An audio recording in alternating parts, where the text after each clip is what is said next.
Good evening. My name is Catherine Daw, and welcome to Simcoe-Grey's debate on the environment, one of approximately 100 debates going on across Canada for the federal election. These debates are organized by GreenPAC, a nonpartisan, nonprofit organization working to build environmental leadership and government action on the environment. We are delighted to have over 200 registrants participating in this webinar. For those of you familiar with Zoom meetings, this is a little bit different in that the candidates and the co-hosts are unable to see all of you out there, but we know you are there. We hope you find this event a useful way to assess the candidates' responses on questions put together by our organizing committee, as well as many from the people who registered. First of all, we would like to acknowledge we are meeting on Indigenous land of the territory of the Haudenosaunee, Iroquois, Ojibwe, Chippewa, and Anishinaabeg, land that has been inhabited by Indigenous peoples from the beginning. As settlers, we're grateful for the opportunity to meet here, and we thank all the generations of people who have taken care of this land thousands of years. We recognize and deeply appreciate their historic connection to this place. We also recognize the contributions of Métis, Inuit, and other Indigenous peoples they have made both in shaping and strengthening this area in particular, and our province and country as well.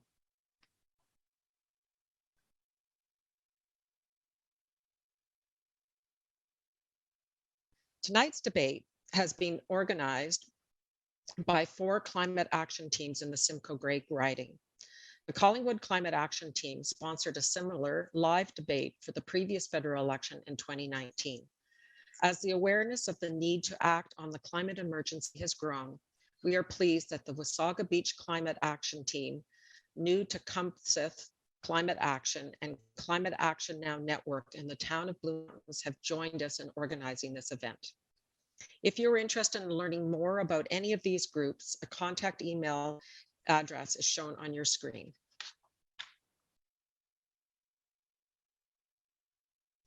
We are very pleased that Rogers Cable TV Collingwood is broadcasting the event live, and it will also be shown on Rogers Cable in the days leading up to the election, and also available on their website for anyone to watch, even if you don't have Rogers Cable TV.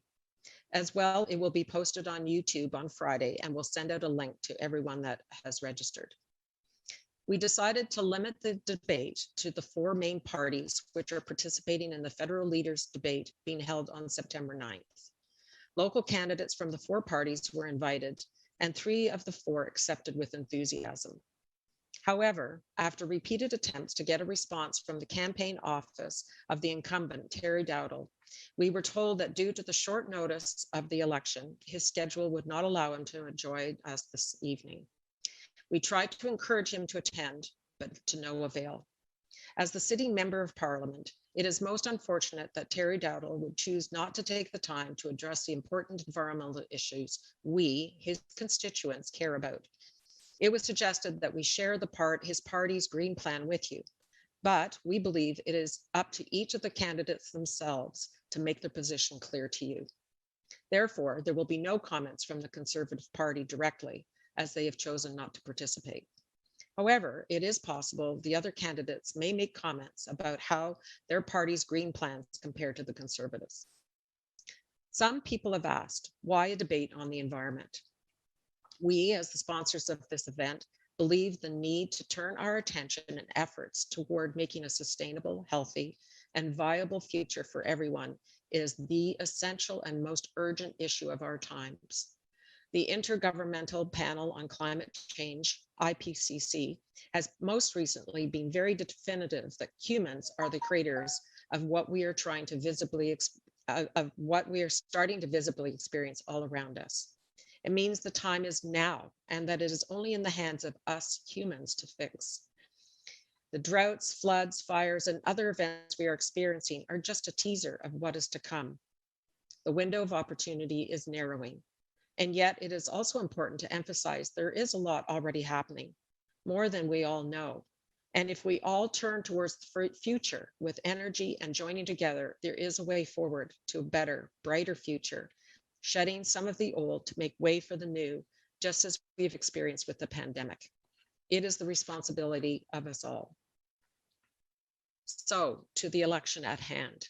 The majority of federal parties have laid out their idea of a way forward for Canada. It is incumbent on us as citizens and voters to use our voices through the democratic process to give direction to government and our MP representative. It is difficult to do that without the necessary understanding, awareness, and information. Tonight is such an opportunity. We are delighted that Penny Skelton has agreed to be our nonpartisan moderator for this evening. Penny, known to many of us as the host of a popular cable TV show in Collingwood, moderated our 2019 live debate as well. We are very pleased she agreed to join us again today. Penny Skelton will now outline the parameters of tonight's debate and explain the format of the evening. Over to you, Penny. Thank you, Catherine. I have many more sheets than you. The format for this evening is in the form of questions to the candidates and the opportunity for them to respond. The first set of questions have been shared with the candidates in advance so they can prepare an informed response. Some of these questions are being asked of candidates participating in the 100 debates on the environment across the country. The other questions have been put together by the organizing committee for the Simcoe-Grey debate, drawing on information from environmentalists, scientists, and various communities of interest in the riding. Usually there is a bit of background given and then a question or a series of questions will be asked. After the first set of questions, I will then ask some of the questions which were asked by some of you when you registered for tonight's event. Over 200 people could mean we received over 200 questions or more. So we can't use them all, but we have managed to group some like questions together. And some were similar to the questions which were asked directly of the candidates in advance, but others will be new to the candidates. Unfortunately, there will not be time to answer all these questions, but this is an impressive number and really shows the keen interest that you have in the issues that affect the environment and specifically Simcoe-Grey. The time allotted for answering was provided to the candidates in advance, but will be mentioned prior to the answering of each question as a reminder. Some are of a rapid fire nature and others allow more time. Each candidate must answer the question within the allotted time, and then I will invite the next candidate to answer the same question. If someone goes over their time, they'll be given a warning, then muted. There's such power when you're on Zoom.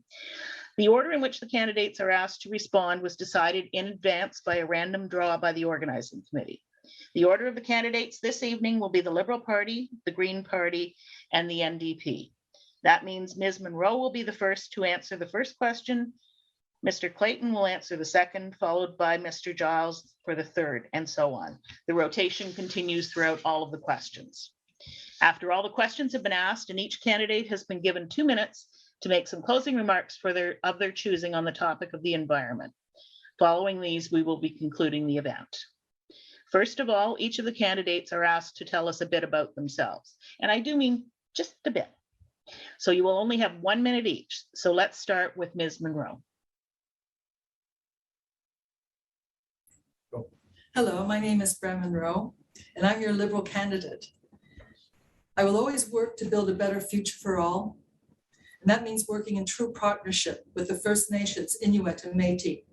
I will strive to build relationships with the Wendake Neonwinsio, the Mississauga, the Anishinaabe, the Haudenosaunee, Sauniga, and the Piton, the traditional caretakers of the land which I hope to represent.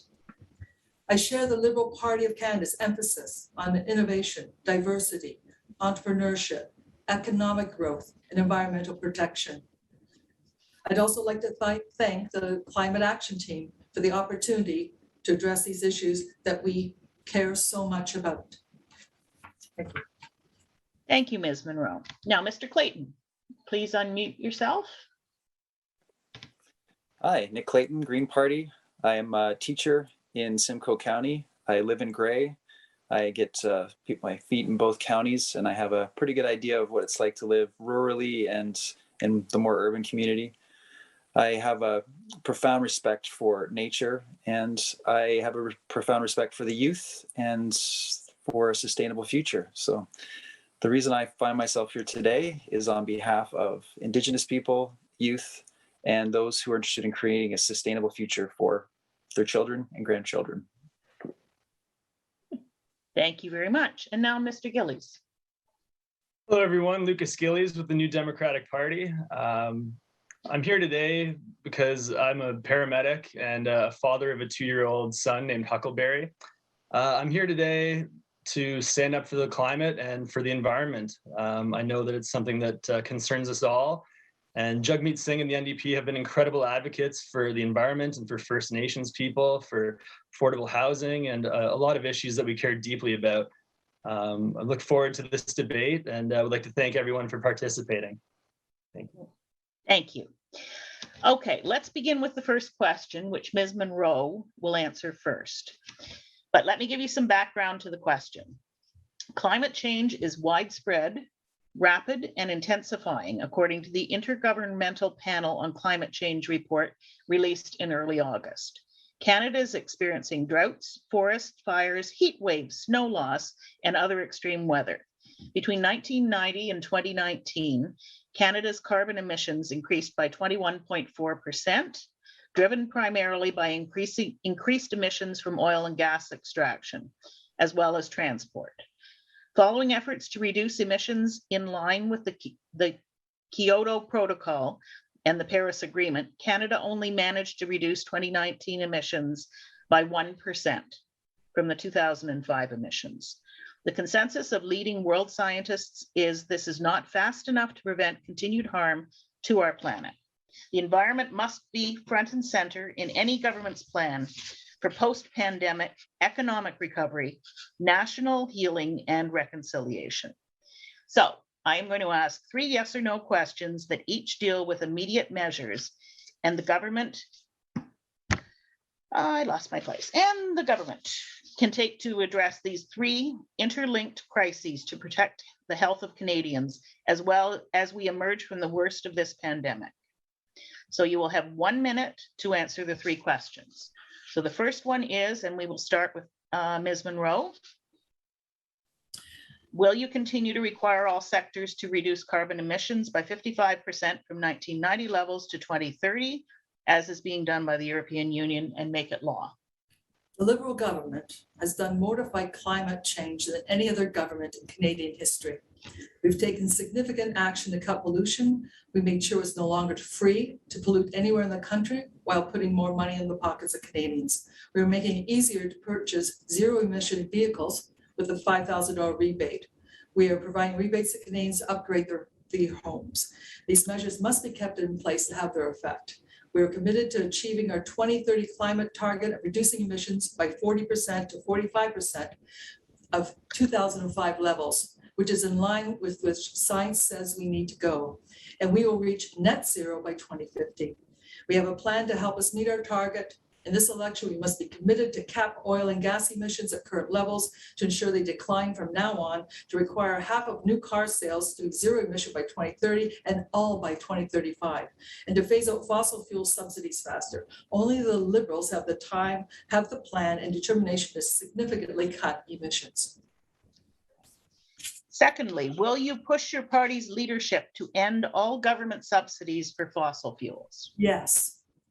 Our government has committed to eliminating fossil fuel subsidies, and the Liberal platform commits us to do so by 2023, 2 years faster than previous commitments. We will also develop a plan to phase out public financing the fossil fuel sector, including from Crown corporations such as Export Development Canada. I will wholeheartedly support this work. And to help workers in remote communities, we have had wage subsidy during COVID that protected workers. We have cleaned up abandoned oil wells to create jobs for unemployed workers, and we have funded the development of clean technology to help reduce emissions.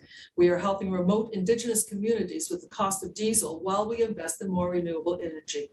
We will eliminate all subsidies that increase the production levels of fossil fuels and are open to any and all ideas that help people and communities. And lastly, will you develop a new and credible plan to halt and reverse nature loss, protect species at risk, and meet Canada's commitment to protect at least 30% of land, freshwater, and ocean by 2030? Yes. The Liberals are committed to protect at least 30% of land, fresh water, and ocean by 2030. We've already protected vast new areas of our lands and waters. When we came into government, Canada had protected less than 1% of our oceans. We are now at 14%.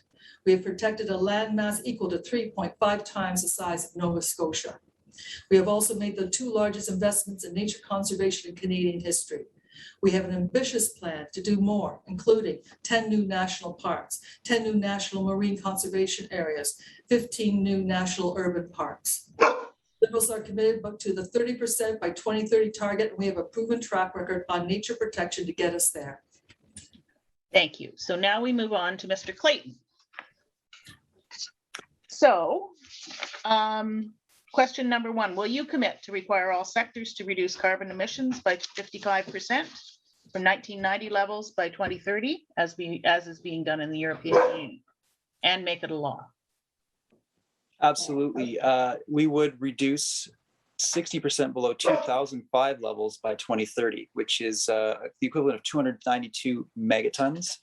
The 55% below 1990 level that you are asking for or presenting as a possibility is 270 megatons. None of the other parties comes close to that figure. And the 60% reduction far exceeds anything offered by any of the other parties at this time. It is also the only figure that respects the science and would get us to 50% or more towards our 1.5 degree goal by 2030. So I don't see how any other party is going to achieve that based on the targets that they have and not necessarily through the plans that they have to achieve those targets.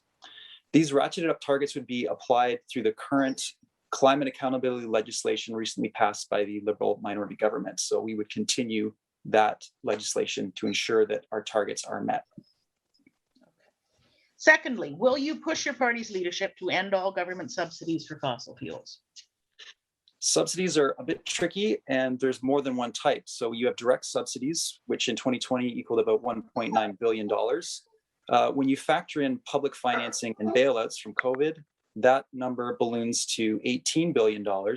And the externalities, which are the hidden costs due to air pollution, health impacts, environmental degradation that are paid for through taxpayer dollars, that figure totals as much as $63 billion. So direct subsidies are not an accurate picture of what federal subsidies are. If we're looking at financial solutions, including subsidies, they are not the only solution to this problem. You have to look at all of the other factors that go into it. The subsidies artificially lower the cost and they incentivize consumption. A carbon tax incorporates those hidden costs and tries to give a more accurate cost figure for consumers to make a decision. If you have both of these pulling against each other, we're not going to move anywhere forward.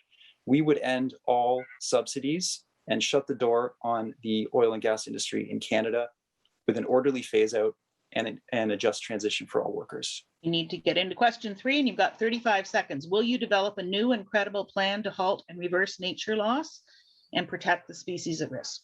Absolutely. 30% of fresh waters and lands in each Canadian ecosystem by 2030 and 50% by 2050. Accelerate Canada's commitment to the UN Convention on Biological Diversity of 30% protected marine areas by 2030. And commit to deliver a new comprehensive 10-year biodiversity strategy and action plan with goals, measurable targets, and resources to halt, reverse biodiversity loss in the ocean. Okay, thank you. Now, Mr. Gillies. Question number 1, will you commit to require all sectors to reduce carbon emissions from 55% in the 1990 levels to by 2030, as is being done by the European Union? Yes, every opportunity we have to improve on emissions targets is one I will take. Our plan is to lower emissions by at least 50% from 1990 levels to by 2030, and be carbon neutral by 2050. And I say at least because it's the bare minimum needed, and we need to push for better. And we need to push for better if we can, and we need to act quickly. Okay. Also, will you push your party's leadership to end all government subsidies for fossil fuels? Yes, subsidies for fossil fuels should be immediately reallocated to green transitions, funding environmental infrastructure. Okay. And the third part question is, will you develop a new and credible plan to halt and reverse nature loss, protect species at risk, and meet Canada's commitment to protect at least 30% of land, freshwater, and ocean by 2030? We are committed to pursuing a nature agenda by safeguarding ecosystems and biodiversity by protecting 30% of our land, freshwater, and oceans by 2030. We will further protect our oceans and freshwater by lowering emissions from shipping and fishing. We will also expand marine protected areas and reduce key threats to ocean ecosystems and implement a national freshwater strategy. Okay, thank you. So now we'll go on to our second question. And this time we'll start with Mr. Clayton. No, Mr. Gillies, sorry. No, Mr. Clayton. I'm on to the second question. Mr. Clayton. So emergency mobilization requires social cohesion, but inequality undermines such collaboration. The COVID pandemic has further lifted the veil on the inequities of our society. For example, the unhoused, the precariously housed, and the economically disadvantaged. You have 2 minutes to answer the following questions. Number one, how do you propose to tackle climate crisis and these inequalities at the same time?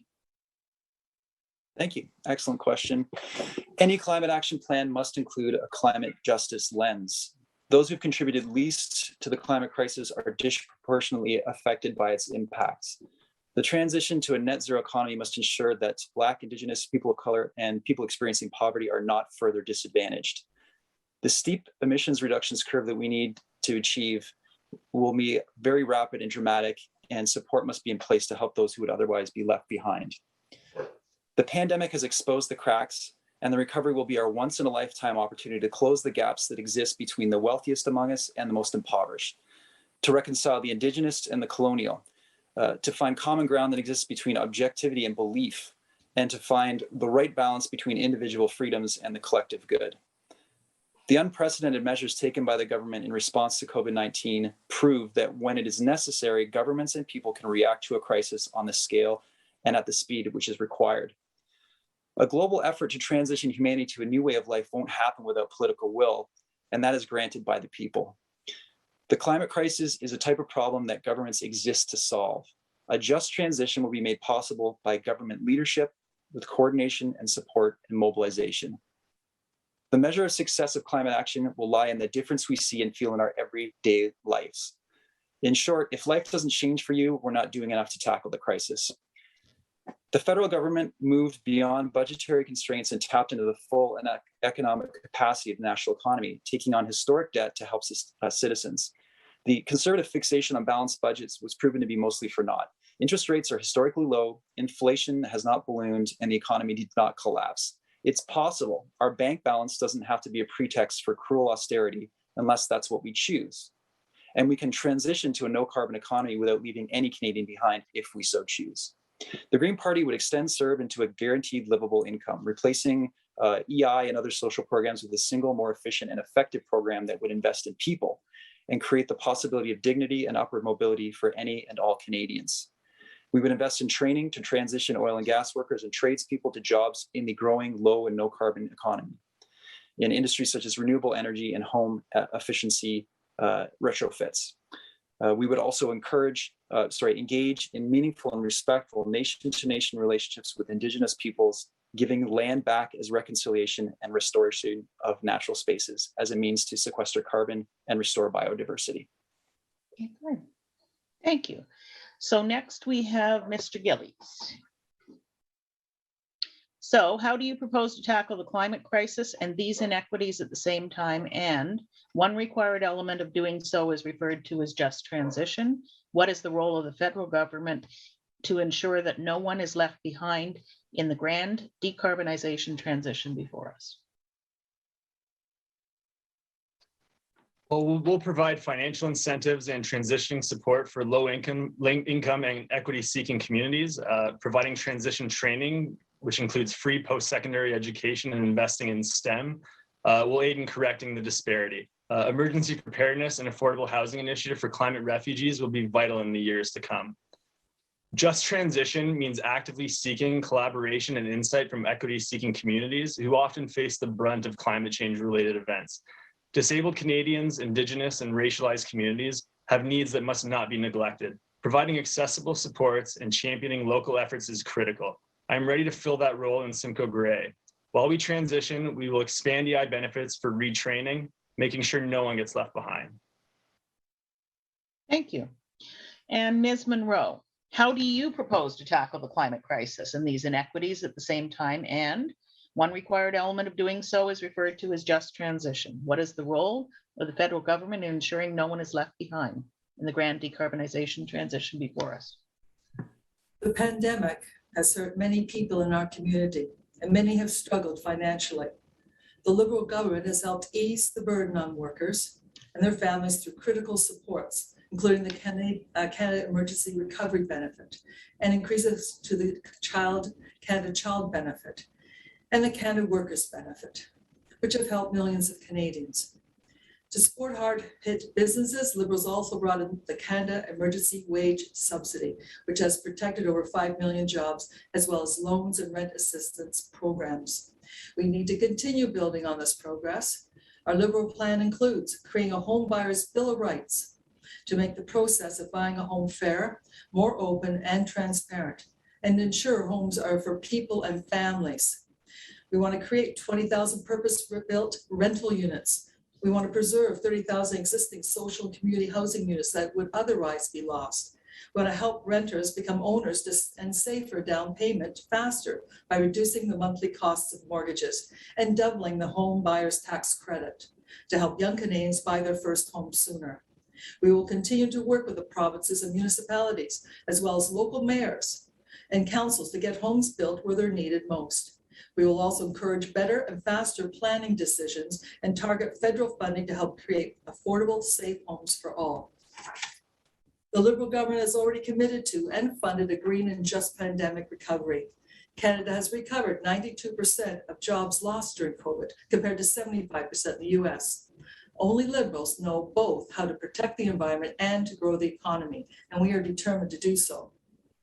A re-elected government will introduce strengthen legislation to protect our environment, the Canadian Environmental Protection Act, and recognize for the first time in federal law the right to a healthy environment. Thank you. The third question, you will have 1 minute to answer. And we'll start with Mr. Gillies. Background, Indigenous people are disproportionately impacted by climate change and need to be allowed to play a critical role in environmental solutions. Several of the questions submitted by the public also asked about Indigenous rights.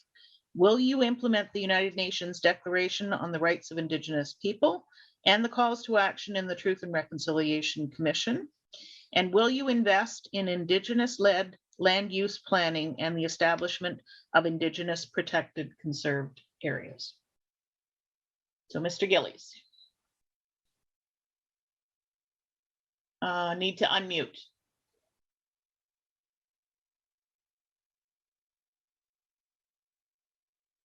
You're still on mute. Yeah. There we are. Actually, the answer, absolutely. Jagmeet Singh and the NDP have been pushing hard on this effort and will continue to do so because it is necessary. We must also push for the recommendations of the MMI WG2S inquiry, which showed us the deep harms that major infrastructure projects can cause. We cannot have reconciliation without truth and engagement. We must work together to find the best path forward in solving this issue. The second part, working with Indigenous communities is the only path forward.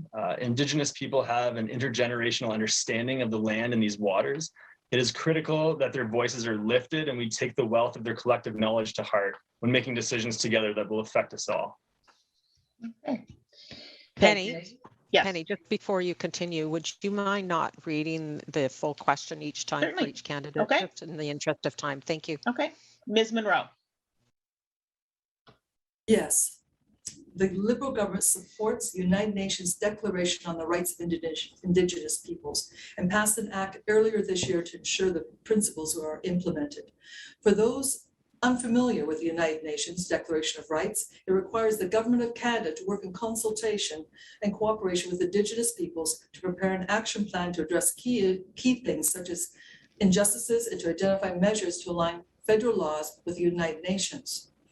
Implementing the Act will be a key part of renewing the relationship between the government of Canada and Indigenous peoples. I support this effort and the important work that needs to be done in reconciliation. A re-elected Liberal government will take a whole of government approach to the United Nations by including it in every cabinet minister's mandate letter. The Liberal government is committed to conserve more land in inland waters and marine and coastal areas, and Indigenous-led conservation will play a central role in this effort.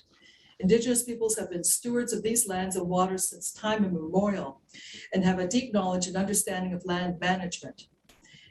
They look after the lands, waters, and ice in their territories, and as well as teach others about the land and their culture. The Liberal government has committed $340 million in new funding to specifically support Indigenous leadership in nature conservation. These funds will enable the expansion of the Indigenous Guardians programs, as well as additional Indigenous protected areas. And I wanted to say too about the just transition legislation. We want to protect workers by advancing Canada's first just transition legislation to support local and regional. That was a previous question though. Yeah, I know. And I was just saying, it's for Indigenous people too. Okay. All right. Thank you. And now we are on to Mr. Clayton. The Canadian government must implement all the calls to action detailed in the Truth and Reconciliation Commission, one of which is to implement the United Nations Declaration on the Rights of Indigenous People. This is a means to heal our nation-to-nation relationships and address Canada's role in the attempted cultural genocide of Indigenous peoples on this land. And that includes the literal murder of children on government-run residential schools. To answer the question, I would not invest in Indigenous-led land use planning because it doesn't cost anything to give land back to First Nations. Secured tenure of land is both a necessary form of reconciliation and an effective climate action solution that costs nothing to implement. Indigenous culture sees itself as inseparable from nature.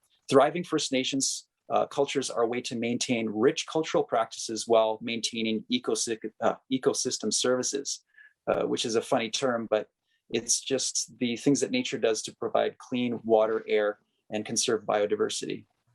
Natural ecosystems or carbon sinks are currently the only proven and scalable form of carbon capture and sequestration. So expanding secure tenure has the potential to sequester several gigatons of carbon dioxide by 2050 in Canada alone.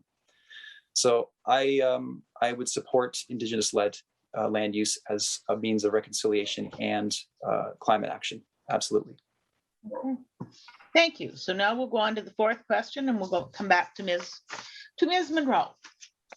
Background, the pandemic has seen our government issue health orders and take strong actions to shut down non-essential parts of the economy when needed. However, when it comes to the climate emergency, actions taken to date have been almost entirely voluntary. We encourage change, we incentivize change, we offer rebates, we send price signals, but what we have decidedly not done is require change. We need to set a clear near-term dates by which certain things will be required. For example, a mandate that all new buildings will not be permitted to use natural gas or other fossil fuels for heating as of 2023. You will each have 2 minutes to answer the following 2 questions.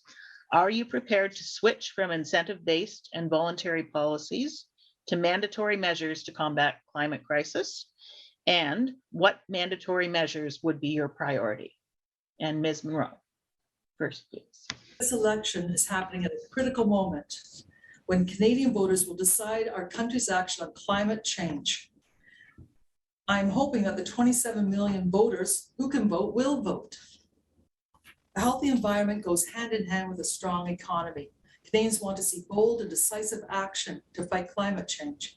The Liberal plan focuses on 5 key initiatives to help get people back to work while helping to fight pollution and climate change. We want to make the places we live and gather more affordable by cutting energy waste, make clean, affordable transportation and power available in every community, to continue to ensure that pollution isn't free and that households get more money back. We want to build Canada's clean industrial advantage, embrace the power of nature to support healthier families and more resilient communities. Additionally, the Liberal government announced in April of last year that Canada is enhancing our emissions reduction target to 40 to 45% below 2005 levels by the year 2030.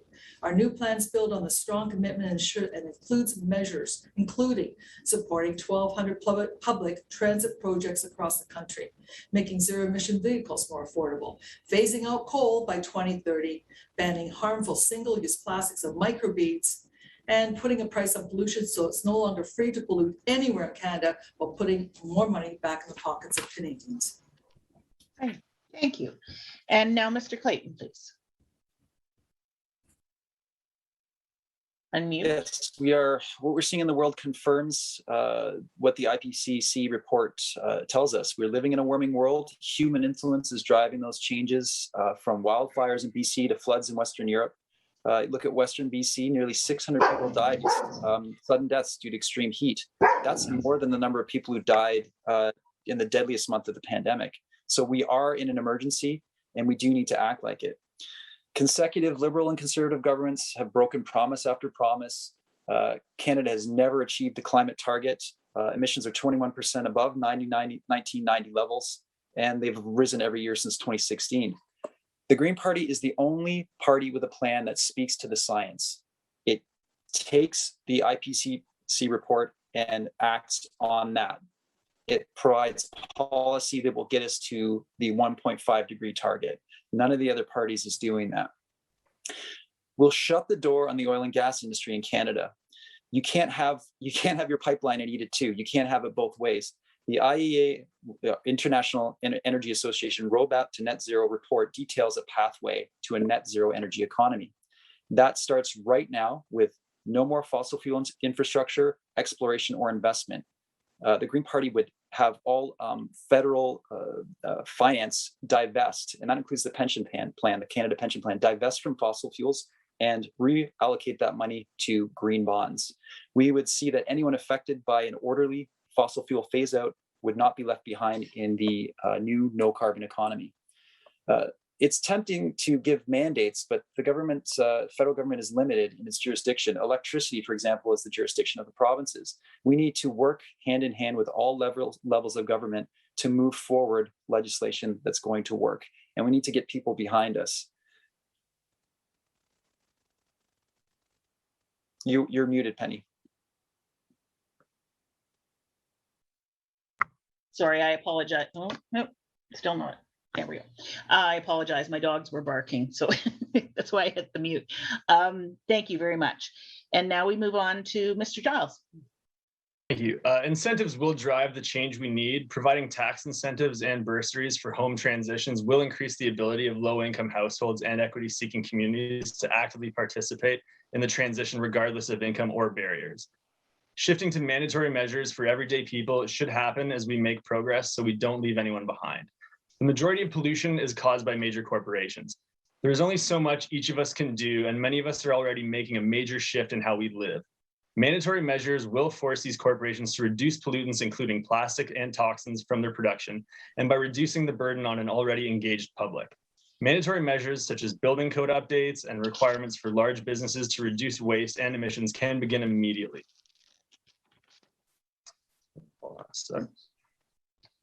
Part B, mandatory measures that would be a priority. Zero emissions and carbon capture for large businesses, mandatory and immediate transition to electric vehicles for all levels of government, reducing plastics and toxins, and forcing big oil companies to pay to clean up inactive wells, which are causing quite a lot of pollution as we speak.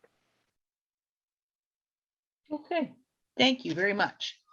Elements of this next question were also asked by more than one of our registrants, more than one of our 200 registrants for this evening. And we will ask Mr. Clayton to answer first. We need to protect our lands from being depleted in order to meet our agricultural needs, to improve carbon sequestration, and to provide places for recreation. What will you do to protect Simcoe-Grey from overdevelopment in order to keep our agricultural lands producing, our forests intact, and our natural areas thriving?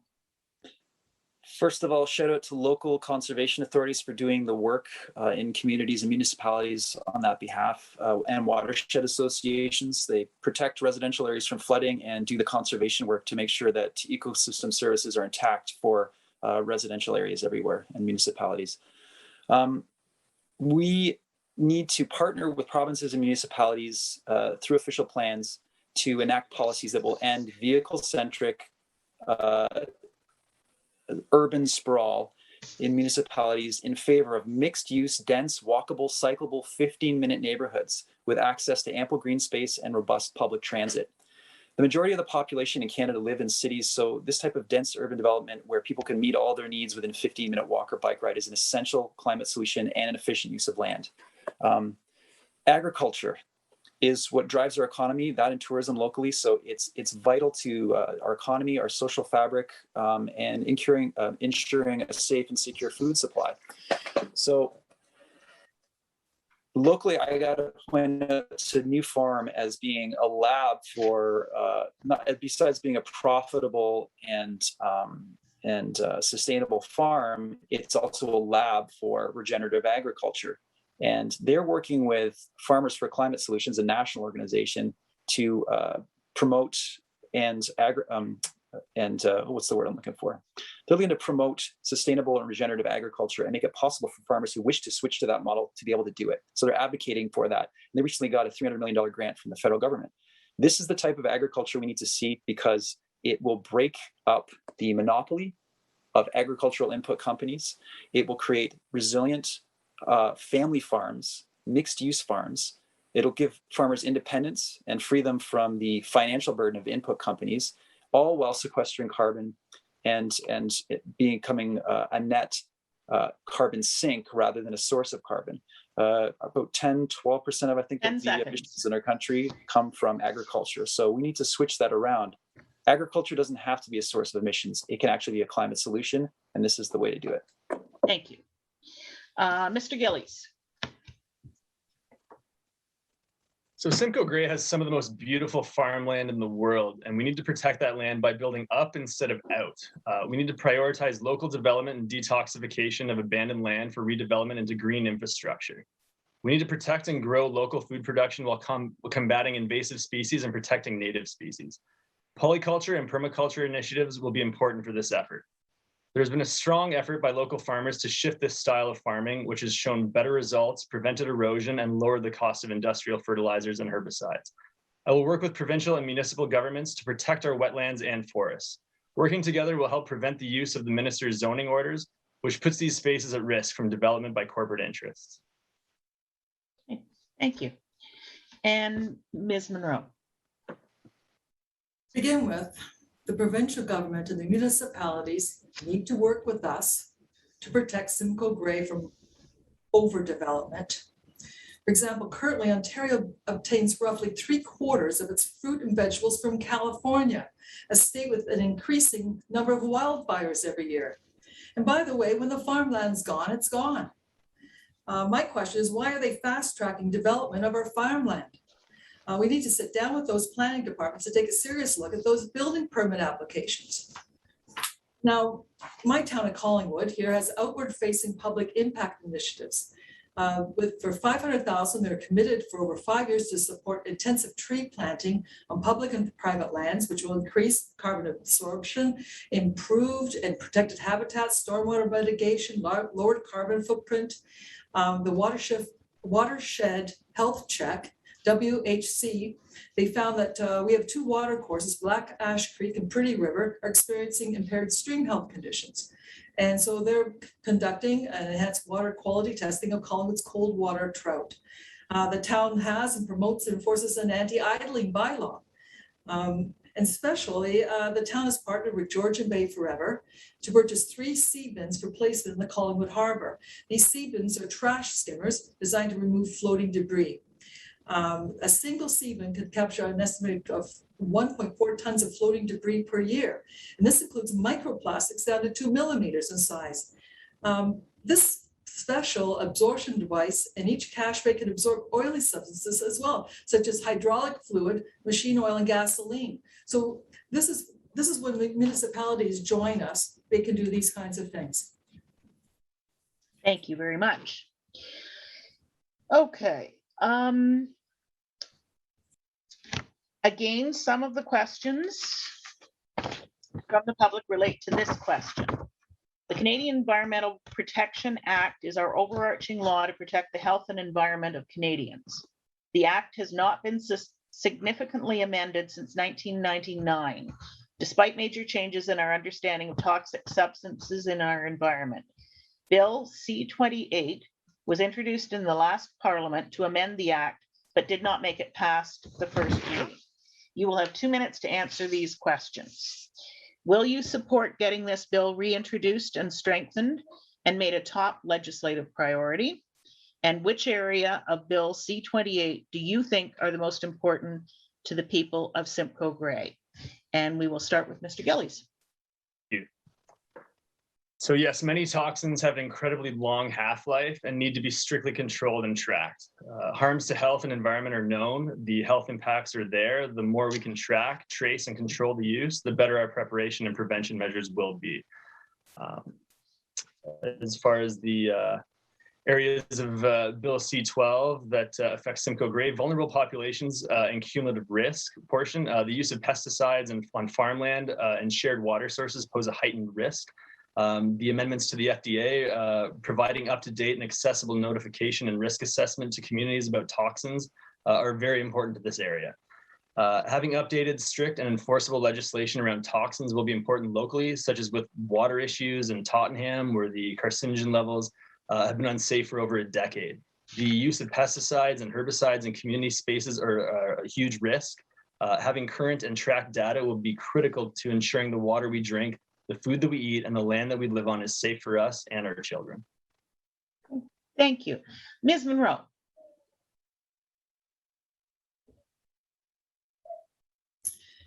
Yes, absolutely. Glad to have this question. The Liberals introduced a bill to strengthen the act that governs most toxic chemicals, the Canadian Environmental Protection, known as CEPA. When passed, it would enshrine the right to a healthy environment in federal law. This is a major step forward. We need to get the bill passed, and we are open to improving the bill. We are also committed to requiring that consumer products such as cosmetics and cleaning products give people the information they need to understand what's in them. We will move forward next spring with mandatory requirements. The Liberals are committed to a full review of the legislation governing the use of pesticides to ensure that all new science is considered and the process is more transparent, and to better protect our health and environment, especially wildlife. The Liberals will also introduce legislation to phase out toxicity and testing on animals.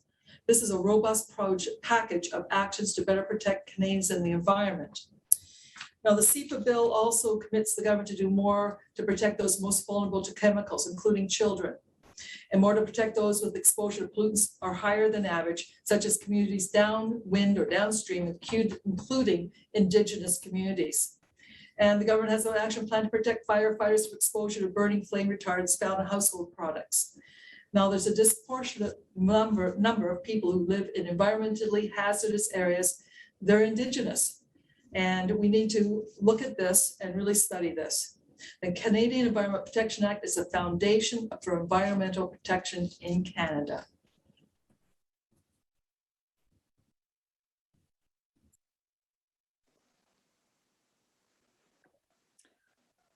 I'm going to assume you throw it over to me.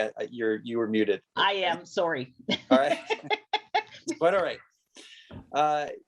Yes, the Green Party would also just release their platform and would also prioritize legislations to modernize the Canadian Environmental Protection Act, ensuring and enshrining in law the right to a healthy environment for all Canadians. That's access to clean air, land, food, and water. Every Canadian should have that right. Preventing exposures to toxin and pollution by requiring labeling of chemicals and GMOs in consumer products, including cosmetics, cleaners, and furnitures. Many people are concerned about toxins in their environment, as they should be. Single-use plastics, microplastics in the environment are pervasive. They're found in everywhere from in utero to snow in the Arctic. It's everywhere. Plastic pollution has pervaded our atmosphere and our entire biosphere.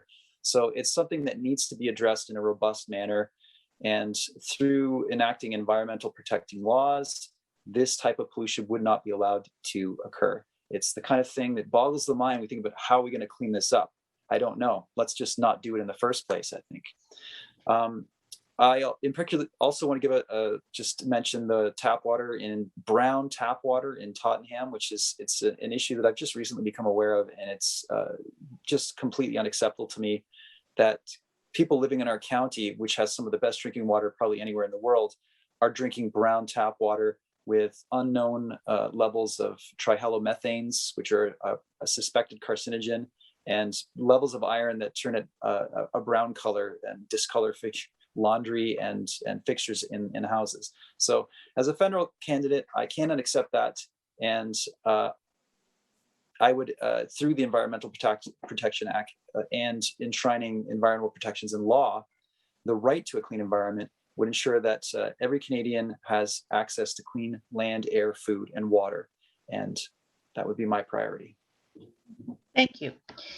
This is where our debate will become quite interesting, because this was the last of the prepared questions given to the candidates in advance.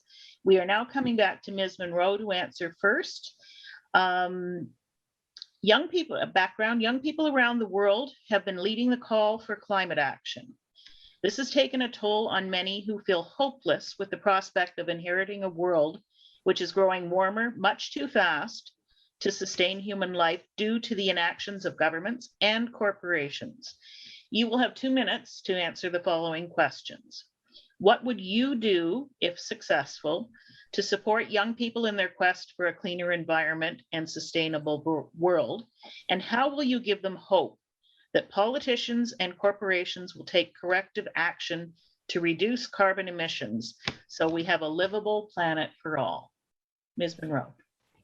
Our plan for combating climate change is called both bold and thoughtful, and is the only credible plan put forth by any federal party. Our measures such as a world-leading price of carbon pollution and rapid zero emissions vehicle deployment is one that was developed in BC and remains strong policy. This plan that reflects the urgency and scale of the crisis, we are looking at every possible way to reduce carbon emissions.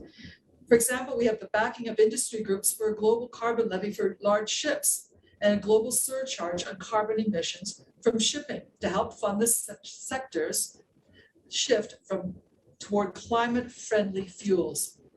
Now, a re-elected Liberal government will introduce strengthened legislation to protect our environment, the Canadian Environment Protection Act, and recognize for the first time that we've talked about before, the right to a healthy environment. We want to train workers so they have the skills to work in zero carbon industries and protect workers by advancing Canada's first just transition legislation. Now this month, young Liberals are going to be marching in the streets because it's the United Nations Climate Week in New York. And younger generations are calling for intersectional climate justice. Now, this term refers to the complex layers of the climate emergency that's been described in Intergovernmental Panel on Climate Change. It's the Fridays for the Future at Greta Thunberg's website. She says that climate crisis does not exist in a vacuum. It's socio-economic. And so businesses have started reporting on non-financial factors of their operations, known as ESGs. Environmental, social, and governance. They know that millennials are now asking questions before they invest and are now asking questions before they work there. So for a company. Now, in the US alone, these young people will be investing 24 trillion in wealth in the next decade. So this sustainable investing means that pursuing profits at all costs is no longer the main consideration for shareholders. Okay, we're up to the 2-minute point. Okay, thank you. Thank you. Next, Mr. Clayton.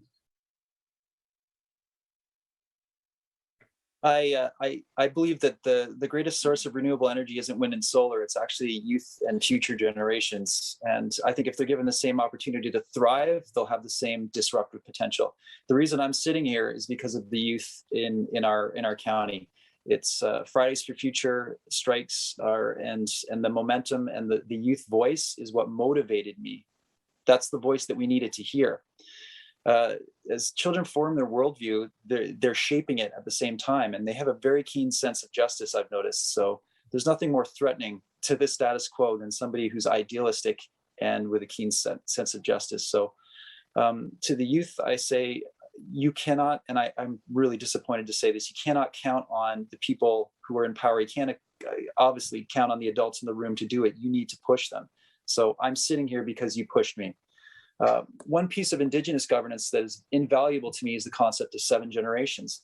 So what we do now, we have to consider how it will affect 7 generations down the line. And that is inherently sustainable. And it also requires wisdom and imagination. And that's something that we're not operating from on a daily basis, I find. Right now, we're living in a crisis. There's wildfires, and we're thinking more from survival. We didn't see this coming. We've seen this coming for 30 years now. And here we are, and it's finally here, and now we're reacting. If we had thought ahead and used that 7 generations concept, we would have already solved the crisis by now. So I want to show that there's a New Yorker cartoon called "Shareholder Value is the Dumbest Idea in the World." Okay, I'll describe it to you. It's a man in a tattered business suit sitting around a fire with some kids in an apocalyptic background, and he tells them, "Yes, the planet got destroyed, but for a beautiful moment in time, we created a lot of value for shareholders." We're short-sighted, and we need to start looking forward. The youth are the way forward. The Green Party is the most progressive party that there is. We are ahead of our time, and our ideas are lying in wait, and they have been lying in wait for this moment. So I really believe Green Party represents the youth and the idealism more than any other party does. Okay, thank you. Next, we have Mr. Gillies. So one thing we'll do is we'll provide free post-secondary education with emphasis on STEM research, engaging youth and championing their local projects and protecting the spaces where they live and grow. Actively listening to their concerns of youth about access to housing and education is important to ensure youth remain healthy and engaged. As the youngest candidate here, I will lead by example and push for the legislative changes we need now until they're implemented. I will bring new and creative ideas from youth to the halls of power to make sure their voices are heard. Involving youth in the conversation will bring us closer to the change we need, and it needs to be done now. If you are a young person watching tonight, I have a message for you. If you believe that climate change is a real threat that we need to address immediately, I say it is time for you and I to fight for ourselves, because they're not going to. Thank you very much for your time. Thank you. Okay. That concludes the first part of the questions for which the candidates have had an opportunity to prepare their answers. Perhaps for you at home, we're coming up on almost an hour of this debate. You'd like to stand up and stretch. Don't go very far, because I'm going to keep reading, and then we're going to go into the questions from our audience members who sent them in, and they've been compiled by a very hardworking, and I would like to compliment the organizing committee of this debate. So, Penny, just before you start, I'm going to suggest that we're going to move to the gallery view for the audience so that they can see everyone, okay. as opposed to the way we've been doing it, just so we have a bit of a different view for the remaining part. Thank you. Thank you, Catherine. So everybody take a deep breath, stretch. All the questions were submitted up until the close of day on Monday, were reviewed by the organizing committee, and topics which came up most frequently were put together into the following questions. Some submitted questions dealt strictly with the municipal or provincial issues, so those are not being asked, as we need to keep focused on what the federal government can do.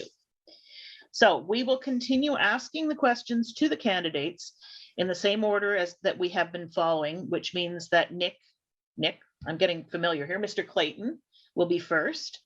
And a reminder, the candidates are hearing these questions for the first time, and you will each have 2 minutes to respond. So here is the first question for Mr. Clayton. Several questions from, this is the background, several questions from the public were on the theme of protecting our water supply. In terms of the amount being taken from the Great Lakes, water surges, and pollution from sewage and plastic in our water, one person mentioned the need to ensure the Great Lakes are fishable, swimmable, and drinkable. Your question is, if elected, what would you and your party do to protect the Canadian water, both the Great Lakes and for Simcoe-Grey's groundwater, lakes, and wetlands? so that the ecosystems are preserved to support future generations? Yeah, it's an excellent question. And there's nothing more important than water. It's essential to daily life. There is no life without it. And if you look around the world and the history of civilization, I'm getting really big picture here, it has followed water everywhere.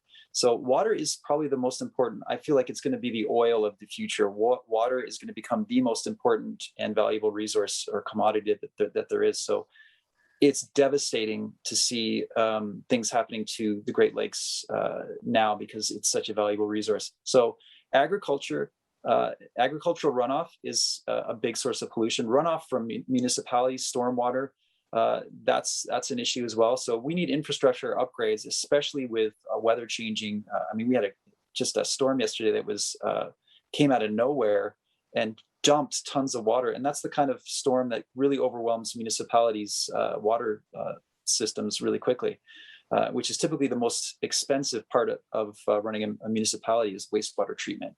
So we need to upgrade that, and that's not a small fix. We need to have built into our cities catchments. So we need less paved area, and we need more green space to absorb water. So green roofs, this would be an excellent opportunity for that. If we have less cars and more active transport, we have more green space. That's going to help manage a lot of that runoff. If agriculture uses less synthetic pesticides and fertilizers, so we move to a different model of agriculture that's more regenerative, it will absorb more water, so less runoff there and less chemicals running off into the water. And finally, climate change is driving water levels in the lakes. It's a huge factor in that. So in mitigating the effects of climate change, we will be addressing that issue as well. Thank you. Okay, Mr. Gillies. Yeah, the sad truth is we are going to see the price of water go up, and it is going to be a resource that is going to be deplenished. It's it is dire that we protect our water and work with the fisheries and the. I will yield the rest of my time. Thank you. Okay. All right, thank you. And Ms. Monroe.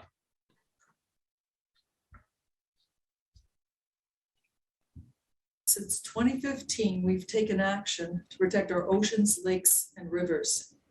We're trying to restore the Great Lakes, which provides 1 in 4 Canadians with clean drinking water. To protect Canada's fresh water, an re-elected Liberal government will implement a strengthened freshwater action plan, including a historic investment of $1 billion in over 10 years to restore and protect large lakes and river systems and enable us to fully meet Canada's international obligations under the Great Lakes Water Quality Agreement. We'll modernize the 50-year-old Canada Water Act to better address climate change and Indigenous water rights and other emerging issues. We'll establish a fully funded Canada Water Agency in 2022 to consolidate, coordinate federal freshwater efforts while collaborating with provincial, territorial, Indigenous partners to better protect and manage Canada's fresh water. Thank you. And lastly, that's the end of that question. So now we move on to the second question that is a congregate from the general public. Background: there is consensus among international scientists leading climate research that globally there is a need for bold action to limit global warming and prevent an eventual planetary catastrophe. The recent scientifically reviewed report from the United Nations International Panel on Climate Change, the IPCC, makes this abundantly clear. Now, here is your question, and we will start with Mr. Gillies. What does bold action look like to you to reduce carbon emissions and reduce overheating of the planet? Is your party prepared to act boldly to make the needed changes? The New Democratic Party has a very bold climate action plan that includes reducing emissions by 50% by 2030 and 0% by 2050. Green infrastructure that will create jobs, retrofitting all buildings in Canada that will save families $900 a year. Carbon-free electricity by 2030 and 100% non-emitting by 2040. We'll protect our land and water with First Nations people being involved hand in hand with us. Continuing with carbon pricing, corporate climate accountability. We will eliminate fossil fuel subsidies and appoint climate action emergency committees of cabinet. We'll expand EI benefits for retraining and plant billions of trees through our regreening initiative. We'll invest in low carbon transit and have zero emission vehicles 100% by 2035. Waiving federal sales tax on ZEVs up to 15,000. We will ban single-use plastics, protecting 30% of our land, our land and fresh water and oceans by 2030. We will force oil companies to pay to clean inactive wells and create a national food waste strategy. And we will do this by building reconciliation into the heart of our climate action plan and uphold Indigenous rights by making them full and equal partners. Thank you. Ms. Monroe. Thank you. This it's a good question. And I want to start by saying Canada has 1/5 of the world's freshwater resources. What a gift. What a responsibility. But climate change continues to threaten our supply of fresh water. And the bold action I'm thinking of is that we've got to work together. I mean, we will work with the Green Party on climate issues. We'll work with the NDP on labor and economic issues. Remember, this all goes together. It's not isolated. It's a quite extensive idea that we have to come together and work on this. It cannot be partisan. That will not work in this day and age. Okay, thank you. And lastly, Mr. Clayton. Absolutely right. This is not a partisan issue. In fact, Green Party is proposing a nonpartisan council advisory on climate and doing so at all levels of government for just a comprehensive nationwide response with all hands on deck, a wartime mobilization. So when you look at Canada's emissions, most of them come from the oil and gas sector, and that's not burning the oil and gas, that's actually extracting, transportation, and homes and buildings. So when we start with the low-hanging fruit. That's it. So what does it look like, our life in this type of new no-carbon economy? Everyone has a deep efficiency retrofit on their house. So their houses are insulated to the point where they have the least amount of energy possible needed to heat and cool, and they are heated by an electric heat pump. Everything is electric, and the electricity that is produced is emissions-free electricity. So we're talking wind, solar, and hydro mainly, and battery storage. Everyone's driving electric vehicles or active transport to get to whatever destinations you have transport. So municipalities, every vehicle fleet in the country, including the military, starting at the federal level down to the municipal buses, electric with a green grid. So this is the low-hanging fruit. This is where we start, and you'll feel it. I don't think anybody's going to really know that we're doing action on climate until it changes your life. So personally, I have an electric car. I have a heat pump. I'm making these changes in my life, and you want to feel like you're not making them in isolation. So that's why we need a federal response, all hands on deck. People knowing that you're doing it together to make a difference. You're not just one person trying to be good. It's actually a wartime mobilization of all resources. That's what the Green Party is about. Thank you very, very much. And now, we have been dependent on fossil fuels for energy for the past couple of centuries. This last week, the founding member of OPEC, the Organization of Petroleum Exporting Countries, stated that the world needs to shift to more renewable energy production. So the ultimate question is, how should the federal government assist the fossil fuel industry to transition to more sustainable and environmentally safe electrical generation, and consider retraining those affected by the industry? And I'd like to start with Ms. Monroe.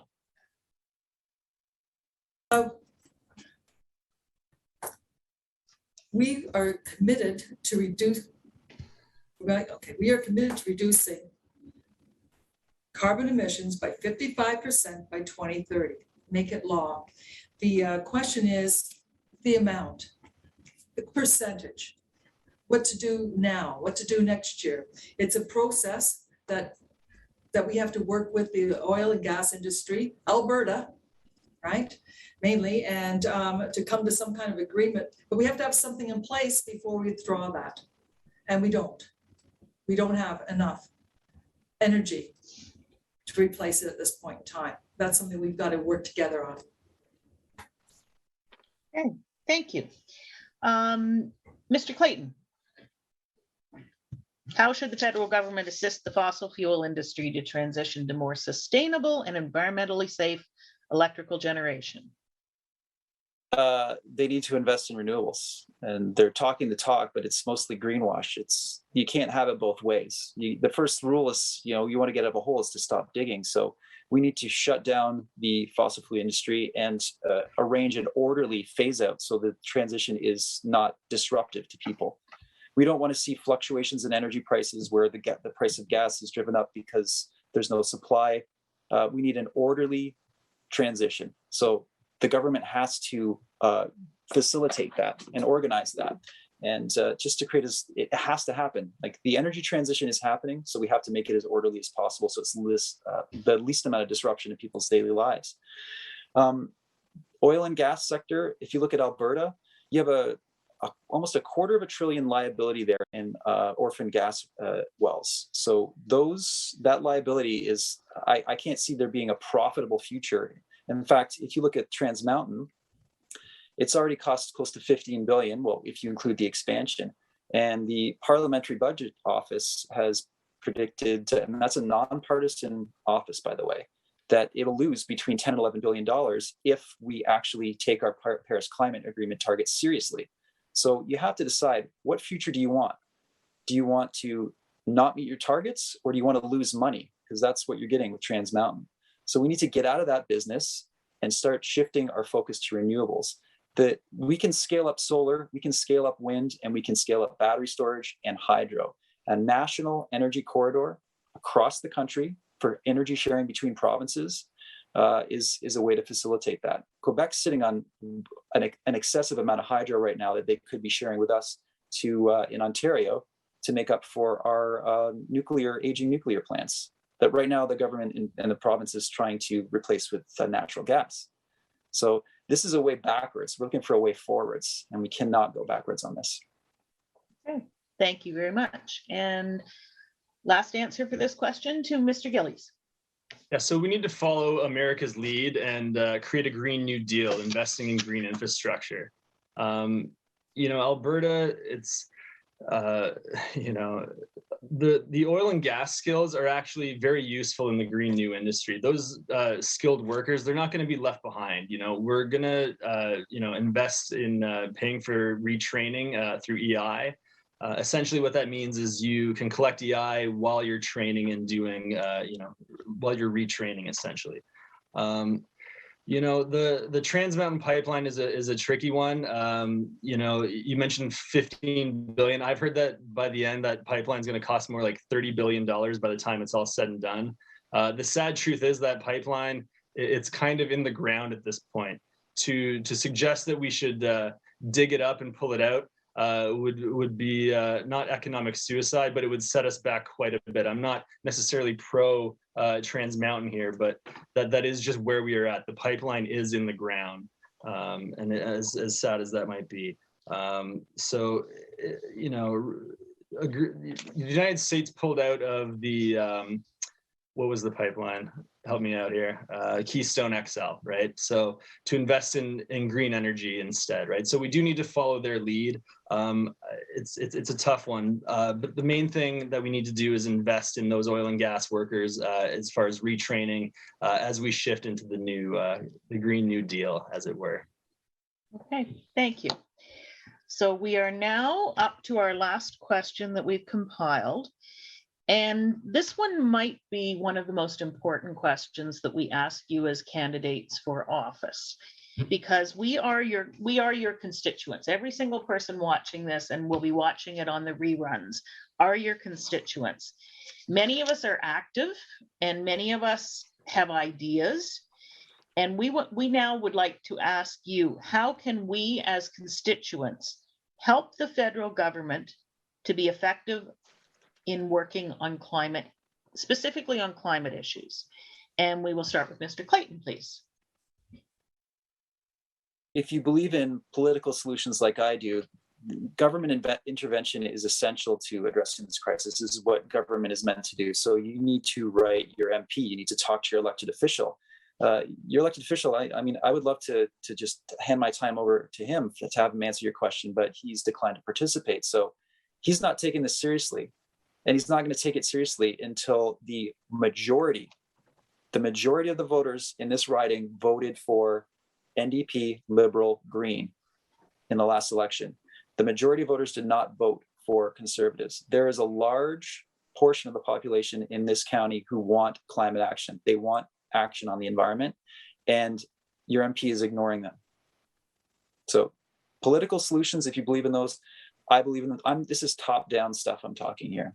We can all make the differences in our lives. That's bottom up. We need that, but we need the top down as well. We need that leadership from the federal, provincial levels. And you need to tell Terry Dowdle what you think about it so he sits up and he pays attention. Okay, thank you. I remind all candidates you have up to 2 minutes to answer this question. So now we move on to Mr. Gillies. How can we as constituents help the federal government be effective in working on climate issues? So it's important to remember that democracy doesn't end at the ballot box. You do have to continuously engage with your MP. Reach out, let them know what you're thinking. Democracy only works if we're all taking part in it. You have to stay informed. You have to watch the news. You have to know what is going on. The number one thing that you can do for climate action is to vote for the NDP. If you send me to Ottawa, I will shake up the political establishment and tip the scales in favor of people and the planet. So stay engaged and hold your political leaders accountable. That's what I would say to that. Okay, thank you very much. And lastly, Ms. Monroe. Thank you. Well, you can do many things as a constituent. There's once you gather together in a group, a special focus group, let's say a hiking group, or Save the Water, or cleaning that Georgian Bay, the shoreline. As soon as you do that, and you become more than one, and you start writing letters or petitions, and they're sent to Ottawa, people pay attention. The thing is, something like a Bill C-28, though, is an omnibus bill, and it's more than 400 pages long. When you're trying to change policy, it's a long process.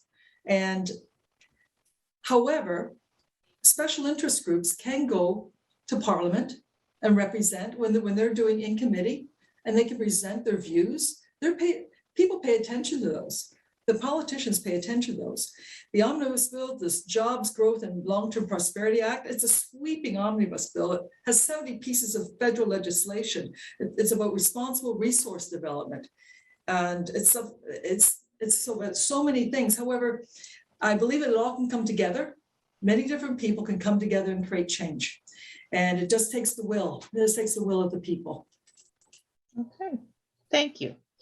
So I thank all of the candidates for your answers, and I thank especially everyone who submitted questions, and we apologize if we didn't make it to yours.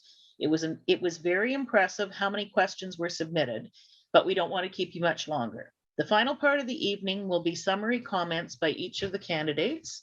They each have 2 minutes to make a closing statement of their choosing about their party and their environmental policies. And we will work in the following order for the candidates to speak. First, we will go to Mr. Giles of the New Democratic Party, then Ms. Monroe from the Liberals, and then Nick Clayton from the Green Party. So we will start with Mr. Giles. Thank you very much. You know, I got in this because I'm a paramedic, and I got involved in the New Democratic Party because I wanted to stand up for healthcare workers at a time when they need it the most. I'm really in this to fight for healthcare and for the environment and for truth and reconciliation. Jagmeet Singh and the NDP have been incredible advocates for the environment and for First Nations people, to the point where 2 days ago, David Suzuki officially endorsed the NDP. And that is saying something. I'm not an environmental expert, obviously. I work in healthcare. There are a number of reasons why I got into this. But if you look at the NDP platform, it is incredibly bold, almost on par with the Green Party. Green infrastructure that will create jobs, retrofitting of houses, carbon-free electricity, protecting our land and our water. All these things are part of our platform, and it is a very bold platform. So the announcement that I have is that orange is the new green, okay? The NDP is the Green Party, okay? So on September 20th, I encourage you to support Jagmeet Singh and the NDP, and we'll see some real climate action. Thank you. Thank you very much. And now Ms. Monroe. Thank you. Well, I'm a sailor and I'm a skier. I'd like to see snow still on the hills. I'd like to be able to sail without being blown around like in the storm we had last night. That's what we're doing here. We're protecting our future. And by protecting the environment, our health, this should not be a partisan issue. And I would gladly work across the aisle to make progress and make progress faster. In the transition to net zero, we must consider any and all technologies that will cut pollution and create jobs. When you check the facts, you will see that it's a Liberal platform on climate that is the strongest of all parties. The people that I speak to in this riding know that I take climate issues very seriously and will work hard with them on solutions. Not only the Liberals know how to do both, protect the environment and grow the economy, and we are determined to do so. As your MP, my priority will always be the safety and security of everyone in our community. The best vote for tackling climate change is a vote for the Liberals. Thank you. Thank you very much. And lastly, Mr. Clayton of the Green Party. Respectfully, Lucas, green is the green, is always the green. Bren, protect our winters. They are a group they're just as passionate about keeping snow on the hills as you are, and they are working with ski resorts across the country to tackle climate change and bring climate change to the attention of skiers. Yeah, that's really wonderful. And respectfully, the Liberals need to be the ones, if they're going to be serious about it, to develop a no carbon economy. Developing, a climate action plan and growing the economy at the same time is not the same as a Green New Deal. It's not the same as creating a zero carbon economy. You see, the Liberals are still, since 1990, revolving conservative and Liberal governments have not met a single greenhouse gas reduction target that they have set. And this is largely the result of oil sands extraction. Okay, that's a quarter of our greenhouse gas emissions in this country. As a consequence, Canada is the only country in the G7 whose emissions have continued to rise since 2016. So I'm not surprised that the parties that are present here or not present here are setting targets that are either ineffectual and plans that are also ineffectual to meet those targets. The only party who have always treated the climate crisis as a crisis is the Green Party. Even our fully costed platform from the last election is better than anything currently on offer from any of the major federal parties. So the only endorsement that I would accept of another plan is the one of Green leader Annamie Paul's endorsement of the Liberals, and that's because it was an accident. The only party that is really serious about climate change and respecting the science from the International Panel on Climate Change is the Green Party. We respect the science. We have the ideas that have been waiting for this moment, and we're ready to go. It's time for a change. Thank you, Mr. Clayton. At this moment of thank yous, I would like to put mine in as well. Thank you to all the candidates that appeared this evening and shared their ideas and their hopes and their dreams for Simcoe-Grey. Unfortunately, Mr. Dowdall chose not to do so, and that's his loss. And we did not learn anything from him this evening. I would also like to thank the co-chairs of this event, which are Catherine Daw and Ruth Plant, who have worked tirelessly and are fabulous communicators with me as to how they would like the debate to go. So I would like to thank the candidates, and I wish you all a lot of luck come 2 weeks, less than 2 weeks now. And I would like to give it back to Catherine Daw of the Collingwood Climate Action Team for some final words. Thank you, Penny. Thank you very much. And thank you for moderating such an interesting and dynamic set of questions and an amazing event. And thank you to our participants for hanging in through all of this. I'd also like to thank the candidates for participating and helping us better understand each of the parties' positions on some very important environmental issues. Thank you also to all of you for watching, for sending in questions, and for caring about what happens to the future of our environment. Thank you to Rogers Cable TV for filming, the organizing committee, which is myself.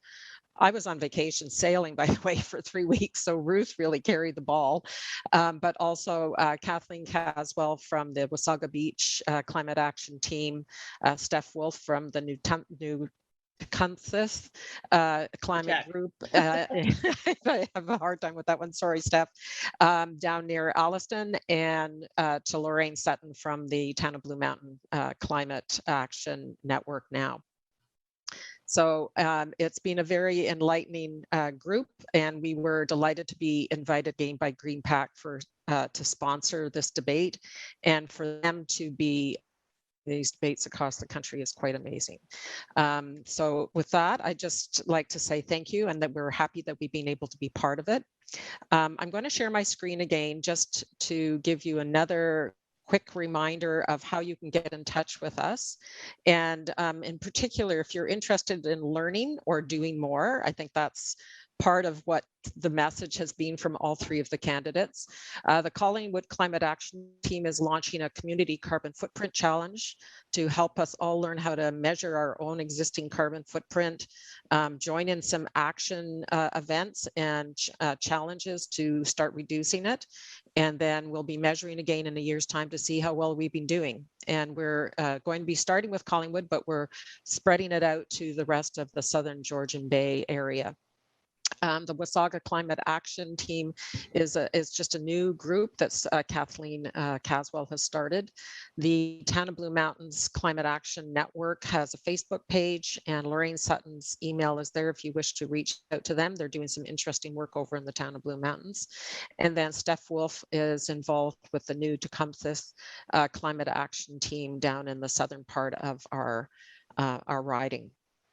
So again, thank you so much. We hope you enjoy watching the federal leaders debate that's on tomorrow night, the 9th, and advance polls are open on the 10th until the 13th. And election day, of course, is on Monday, September the 20th. Thank you again to everyone for watching, and enjoy the rest of your evening.